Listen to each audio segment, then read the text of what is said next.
আমার দুই পণ্ডিত আজকে এখানে।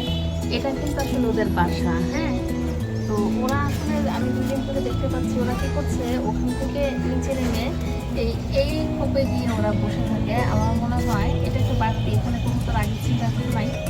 ওরা সম্ভবত ডিম পাড়ার জন্য কোনো একটা ব্যবস্থা করছে। ওদের ডিম পাড়ার সময় ওদের নিজেদের বাসা থেকে অন্য জায়গায় গিয়ে আসলে ডিমটা পারে। তো এটাই আমি আসলে লক্ষ্য করছি, ওদের এই বাসাটা ছেড়ে দুইজন বের হয়ে এখানে গিয়ে বসে থাকে। তো দেখা যাক কি হয়। আর এই যে হচ্ছে ওদের ছোট আরেকটা ভাই, এটা আসলে নেমে এটার উপর ছিল, উনিও এখন হাঁটতে শুরু করেছে। দেখি কি করে দুজন। এরকম টুকটুক করে হাঁটে, অনেক দূর চলে আসে। দেখেন কি সুন্দর হাঁটছে মাশাআল্লাহ। যদি ওর বোনটা বেঁচে থাকতো তাহলে ও হয়তো অনেক বড় হয়ে যেত তখন।